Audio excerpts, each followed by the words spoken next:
generar también compromisos a nivel meningio. La clamidia trachomatis, por lo tanto, que es la principal, sin olvidarnos de la neumonía y de la citasi, los receptores van a ser obviamente encontrados en las membranas de las mucosas, de ahí que su preferencia por lo que es la vía respiratoria en algunos casos y también la vía urogenital. Los serotipos ya los hemos visto.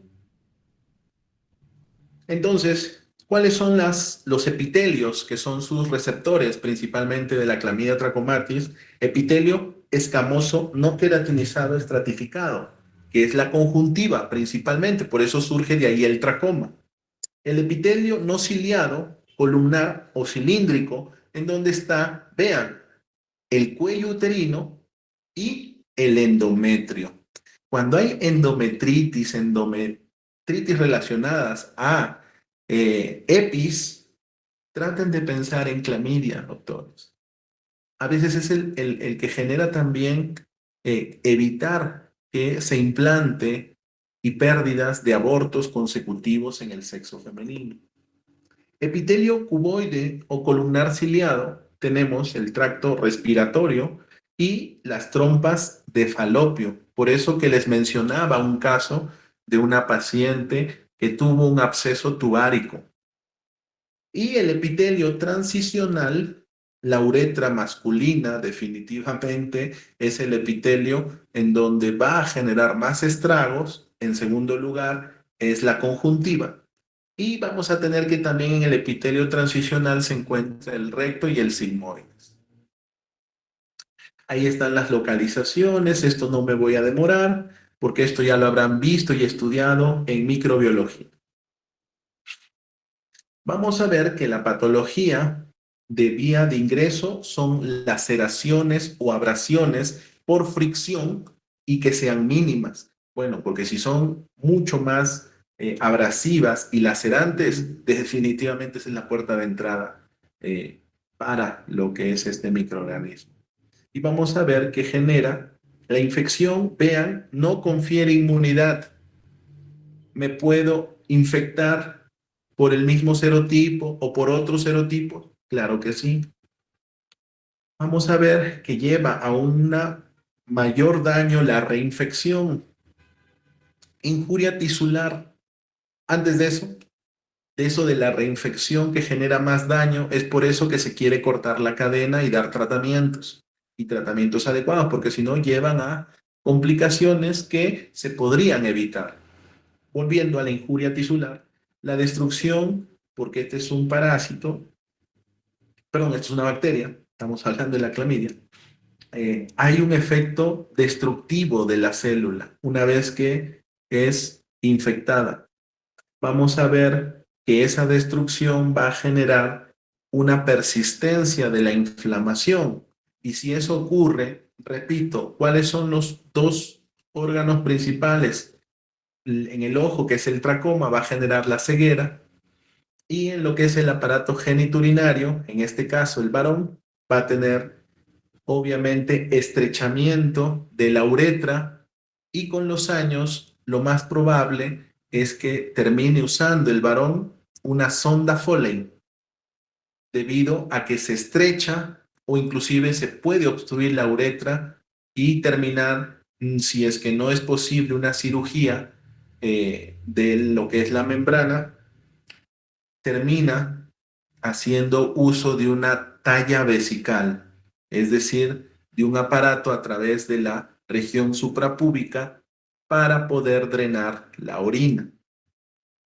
Y en la mujer, definitivamente, como el caso de la paciente que les comento, es terminar con cirugía de el útero y sacar todos los órganos, inclusive uterinos, siendo todavía joven o que no quede embarazada.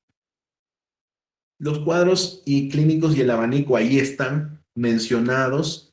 La clínica, esto lo pueden ustedes revisar posteriormente. De acá puede venir también preguntas. Diagnóstico, pueden ser sintomáticos y asintomáticos. Y lo más tedioso, lo más difícil, el reto que tiene un médico es tratar de disminuir esa cadena para que no hayan asintomáticos, porque ellos son los que transmiten la infección y no se rompe la cadena de infección. ¿Qué más? Depende del espécimen, es decir, del serotipo y sobre todo de la localización, que pueda ser más agresivo o menos agresivo.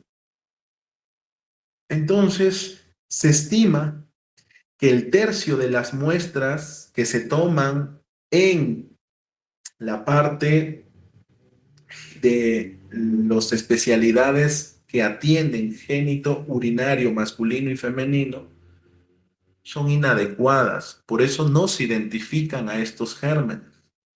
En el varón, ¿cuál sería lo recomendable?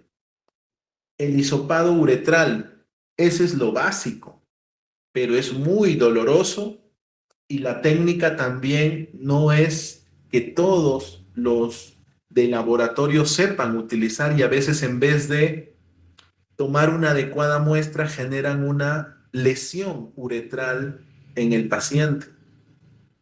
Por eso que actualmente también hay técnicas de reacción en cadena de la polimerasa que utilizan el primer chorro de orina para tratar de identificar el ADN o segmentos genómicos de esta bacteria.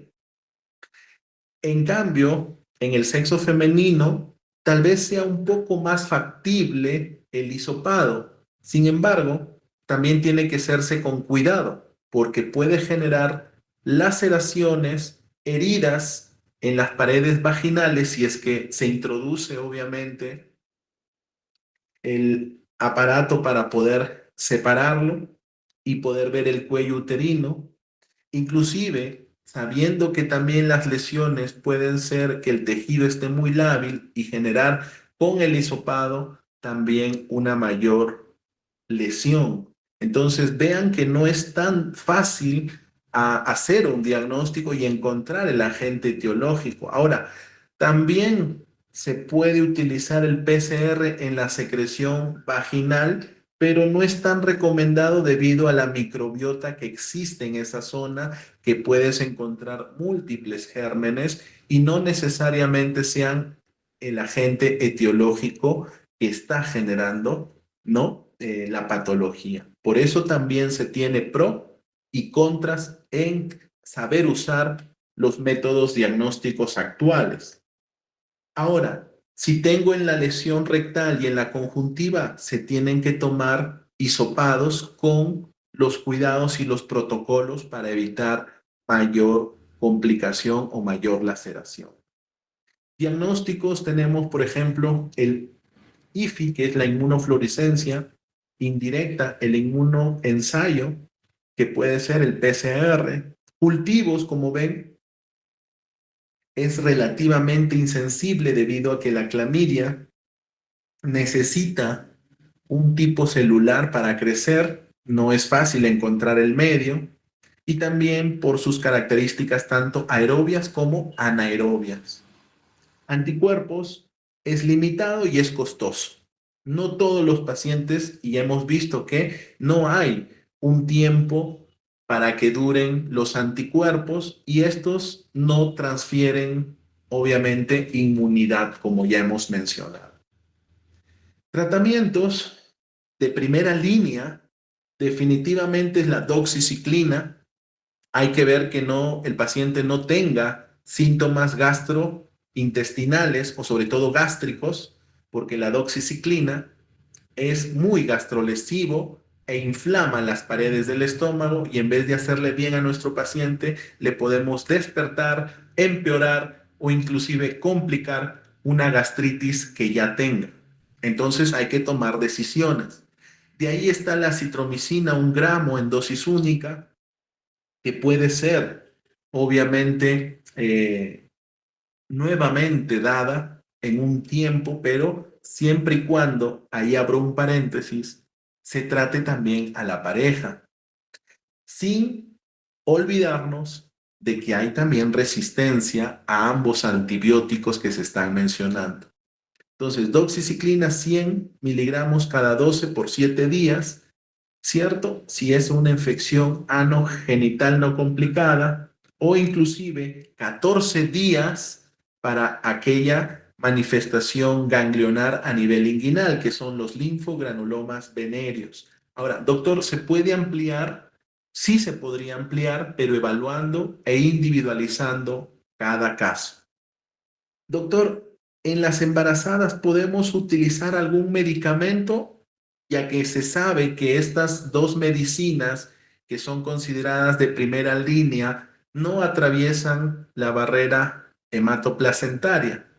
Entonces, lo que se recomienda cuando hay una infección anogenital no complicada es amoxicilina, idealmente amoxicilina. Si no se puede utilizarla, se puede usar una cefalosporina de segunda o de tercera generación. Esto dependiendo del trimestre en donde se diagnostique, teniendo mucho cuidado en el primer trimestre. Entonces vean que hay, según la presentación, pero las más frecuentes son la genital o la anogenital y el linfogranuloma venéreo. Ahora, doctor, ¿qué pasa si mi bebé nace con una infección porque nació a través del canal del parto y se contaminó, se contagió y se infectó? Vean, el tratamiento para lo que es neumonía infantil, porque es lo que más genera en el recién nacido o en el lactante menor, es utilizar en lo posible eritromicina. Obviamente vía oral en lo posible. Y si no se puede utilizar, repito, que en otros países en Europa es la amoxicilina endovenosa, pero nosotros no tenemos, podemos utilizar otra como es ampicilina, pero sin tener el éxito a veces adecuado. Por eso la eritromicina sería también un punto importante en saberlo. Ahora, el tiempo mínimo debe ser 14 días. No puede ser menos ni tampoco ser más. ¿Por qué? Porque la eritromicina también tiene efectos secundarios en el recién nacido o en el lactante menor. Entonces se tiene que valorar en lo posible utilizar 14 días como mínimo. Se puede ampliar dependiendo, repito, del estado del paciente o si es también prematuro, bajo de peso, es decir, que tenga comorbilidades, en donde se puede extender más tiempo el tratamiento. Neisseria gonorrhoeae, que es el otro grupo de uretritis en el varón, vemos que la Neisseria es un coco, ¿cierto? Gran negativo. Principalmente está la Neisseria gonorrhoeae para lo que son las infecciones de transmisión sexual. Sin embargo, existe otro serotipo que es la Neisseria meningitidis, que también genera cuadros de infecciones del tracto urinario, incluyendo uretritis, infecciones anogenitales, ¿correcto? Que es potencialmente invasiva, da bacteremia y da neumonías y también lleva a lo que es la presencia de este germen en el sistema nervioso central, generando meningitis. Tiene una cápsula externa a diferencia de la gonorrea, por eso este es mucho más virulento e invasivo.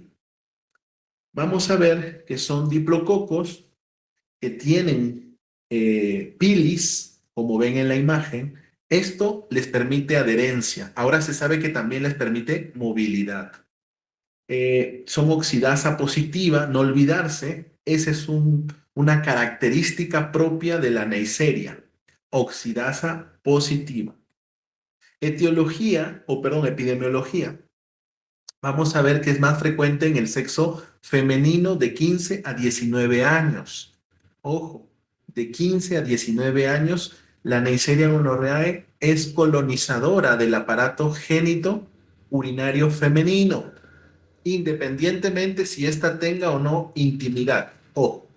En cambio, el varón, el rango de edad que es más colonizable es entre los 20 y 24 porque normalmente ya hay una iniciación en las relaciones sexuales e inclusive pueden ya tener dos o más parejas. Eso es el factor de riesgo para el varón. En cambio, eso retrasa la edad de tener en la vía urinaria a la gonorrea. Vía de transmisión definitivamente sexual.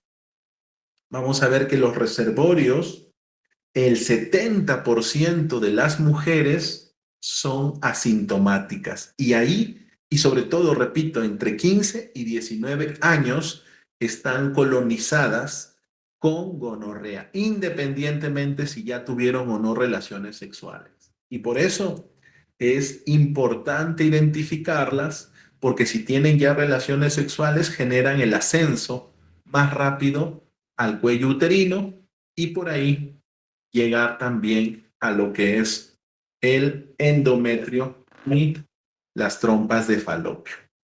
Coinfecciones mundiales, sí, hay una importante coinfección entre clamidia y gonorrea. Por eso que el tratamiento cuando se brinda a una pareja debe tener medicamentos que traten a ambas patologías, no solo a una.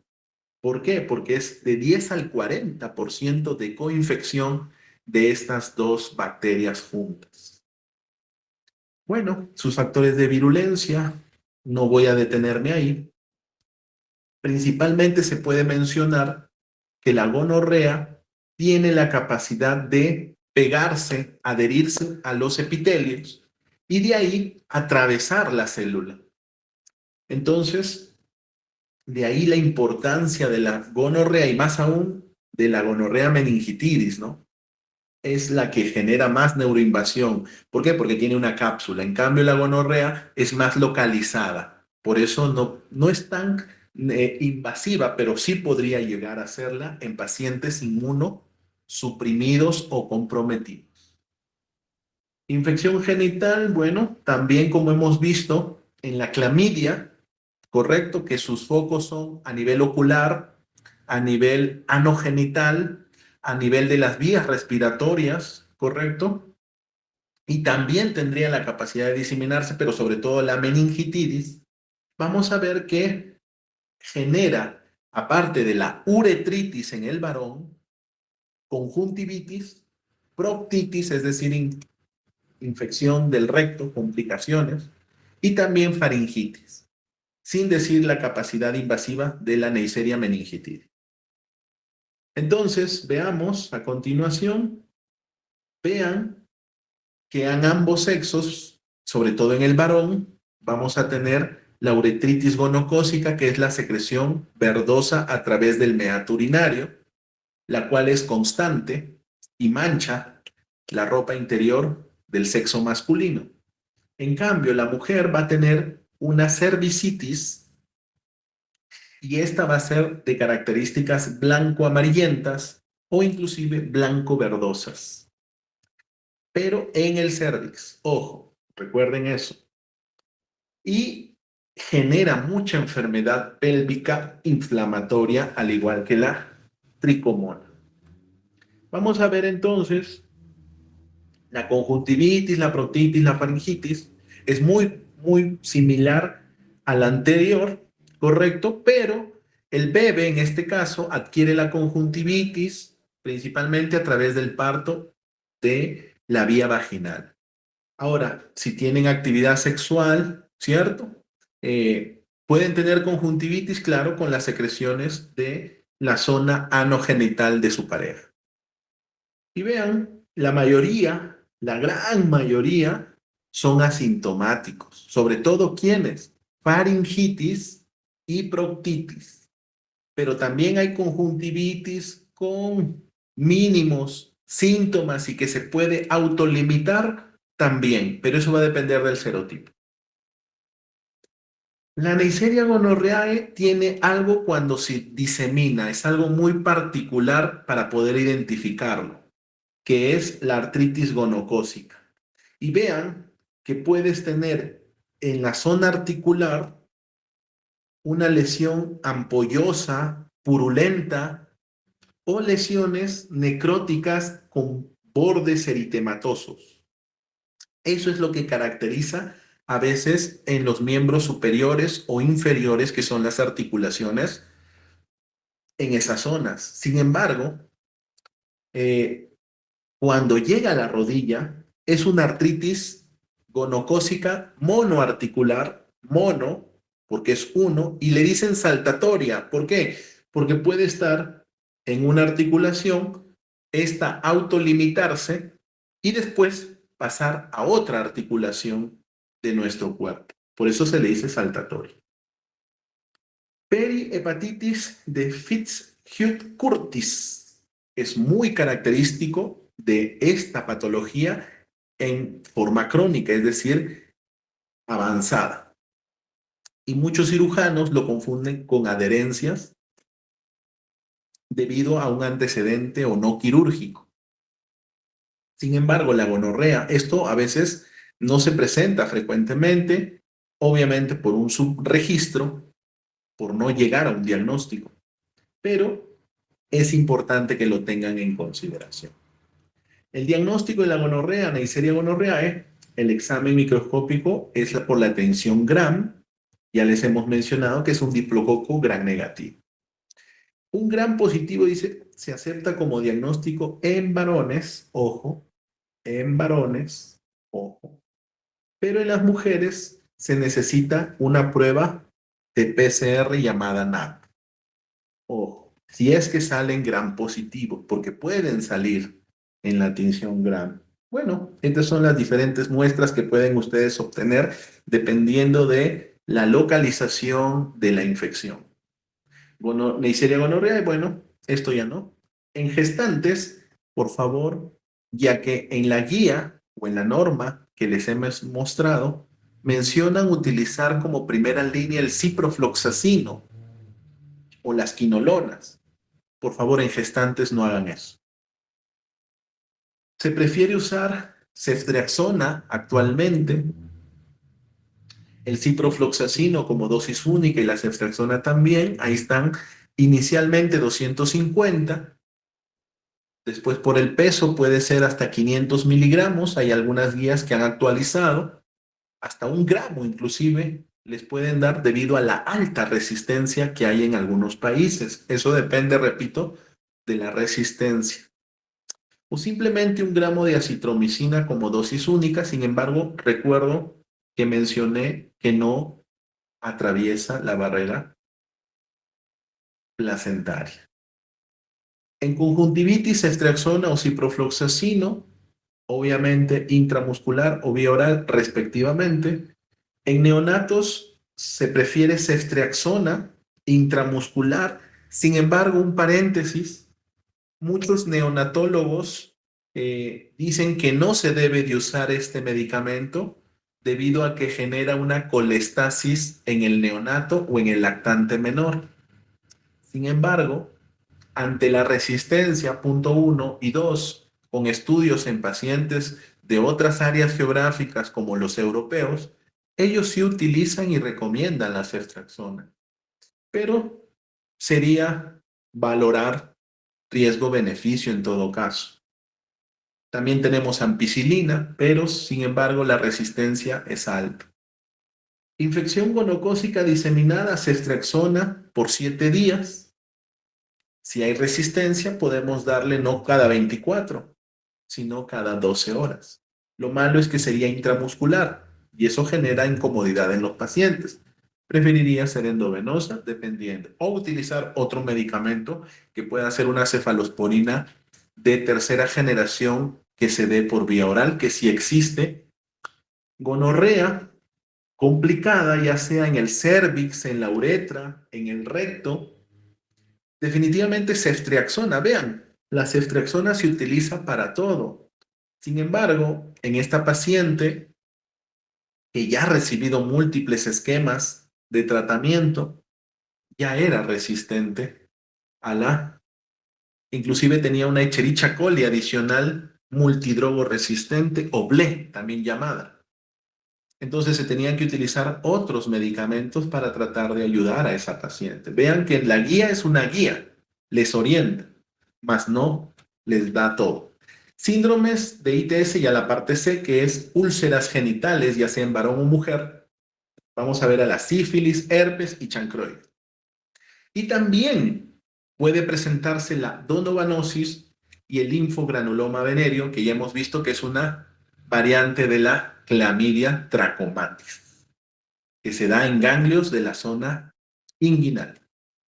El herpes genital, brevemente, porque esto ya lo habrán visto, en virus es un virus ADN, el herpes 2 sobre todo, que es el que genera múltiples lesiones a nivel genital, pero no olvidarse que ahora en estas épocas la práctica sexual ha cambiado y por lo tanto hay también herpes 1 en la zona genital debido al sexo oral que se practica. Vesículas y úlceras agrupadas es lo característico y genera adenopatías. Los virus por lo general van a generar adenopatías periregionales. El diagnóstico es clínico, no es necesario utilizar a veces pruebas de mayor complejidad y el tratamiento es utilizar aciclovir por vía oral. Entonces, ahora, excepciones hay cuando haya compromiso neurológico o compromiso, porque los herpes también pueden dar compromiso a nivel pulmonar, es decir, neumonitis. Ahí sí es preferible hospitalizarlo. También pueden conllevar a tener hepatitis o patrones colestásicos y hepatocelulares mixtos, y ahí se necesita también el tratamiento endovenoso.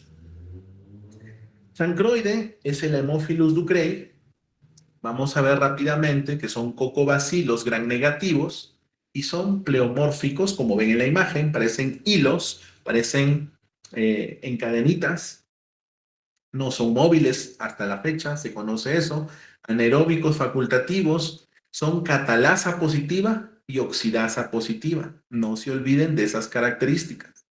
Reduce el nitrato a nitritos, claro que sí.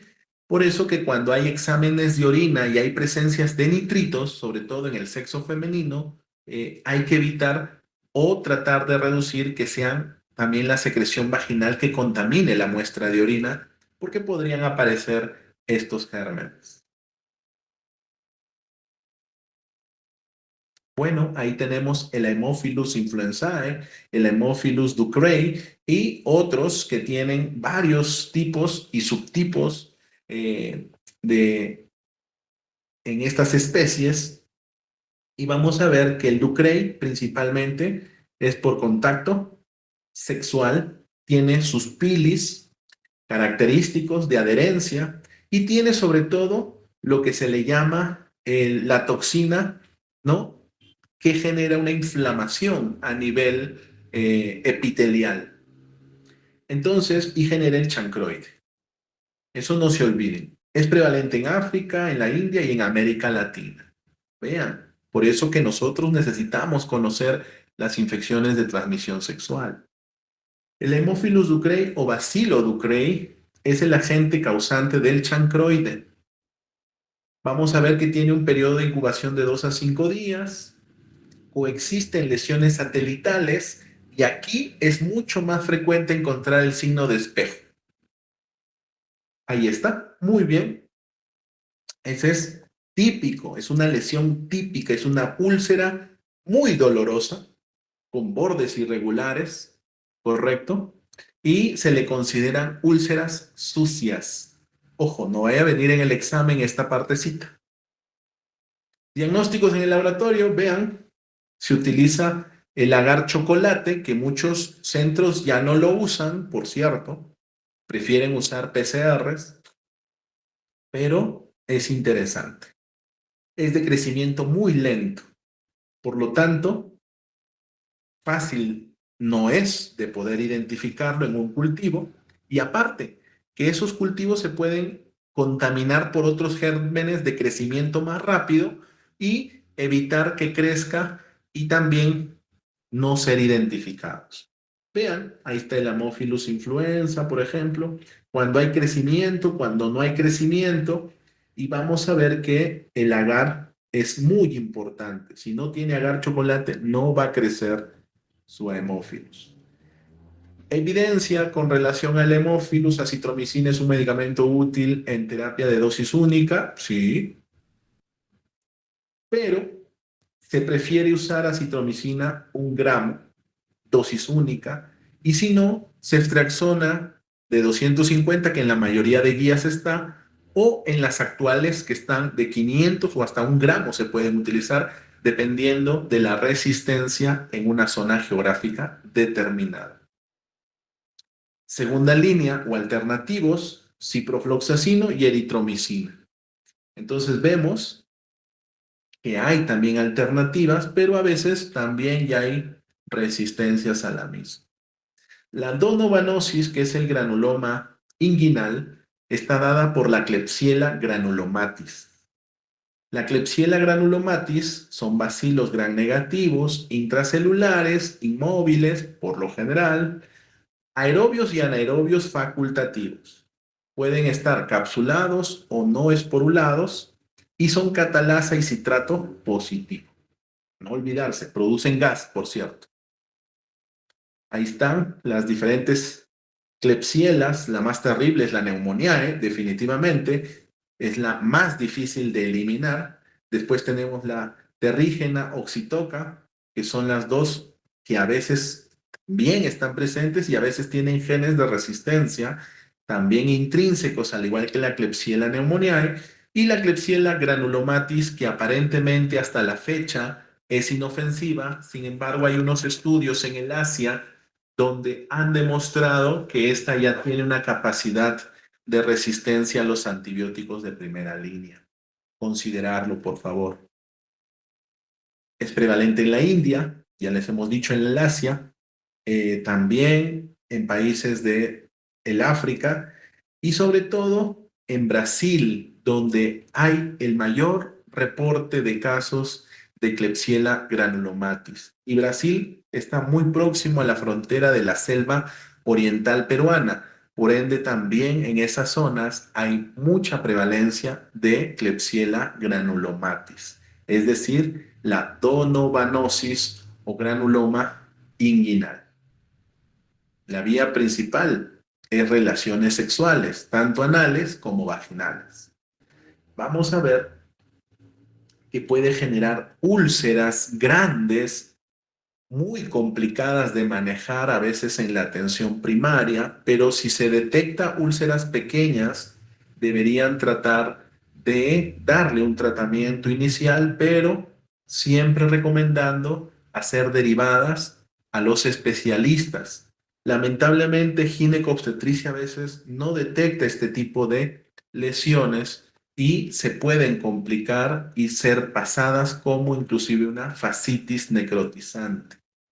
Entonces, hay que valorar el tiempo de enfermedad, la zona geográfica, los factores de riesgo, etcétera. Muy bien, doctores, ya que están muy interesados en el tema, vamos a seguir avanzando. Eh, Principalmente el laboratorio, no se olviden en este caso la tinción para poder obtenerlo es a través de biopsia y en la biopsia es hacer la tinción de Wright o de Yemsa.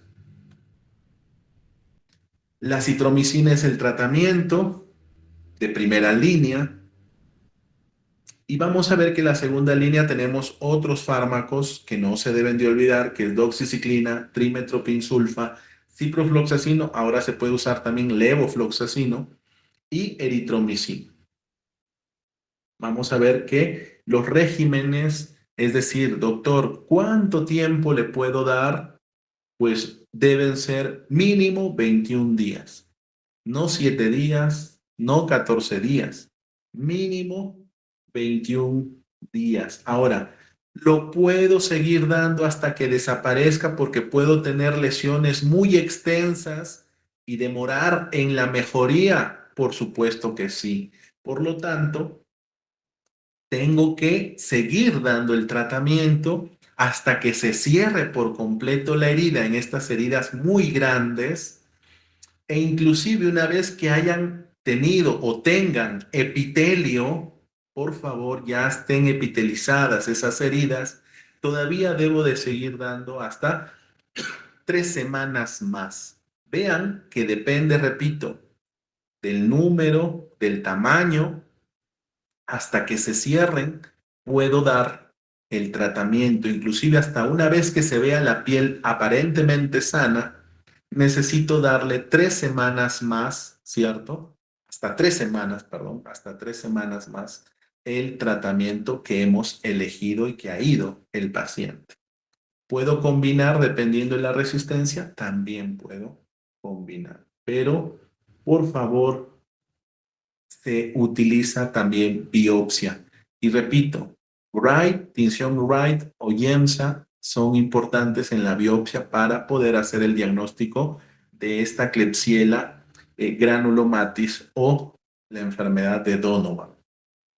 Prevención y control, definitivamente evitar los principales factores de riesgo que son la promiscuidad sexual, usar preservativo, pero ya saben que usar preservativo no es todo, y buena higiene después e inclusive antes de tener un contacto sexual.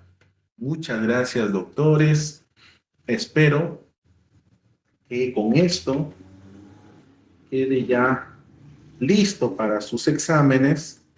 De acá van a salir preguntas tipo caso clínico para poder ver verdadero o falso. Ojo, doctores. Muchas gracias. Y a sus dos delegados principales, ya voy a tratar de ir pasándole las diapositivas para que puedan repasar, porque el día 10 estoy coordinando, aunque la doctora me dijo que ustedes como coordinadores son los responsables de separar aulas, no yo, pero ya lo hice a través de algunas amistades y va a ser el 10. El horario está para la tarde, pero vamos a ver si va a ser en un solo salón o va a ser en un salón, pero con horarios diferentes. 1 hora de la prueba y vamos a ver que son 2 pruebas, al menos de mi parte, diferentes que me estoy dando el tiempo de realizar. Así que aquel que se quiera copiar y lo podamos detectar, por favor, no se quejen, que los voy a invitar a salir y van a tener 0 en ese examen. Advertidos están, doctores, son poquitos los que están presentes, el resto me imagino ya se anexará de los diapositivas que pasaré. Que tengan muy buenas tardes. Más tarde les pasaré el link para lo que es completar lo de hepatitis, que también va a venir interesantes preguntas de juicio clínico para ver si han atendido o saben del tema. Muchas gracias. Chao, chao, doctores. Muchas gracias, doctor.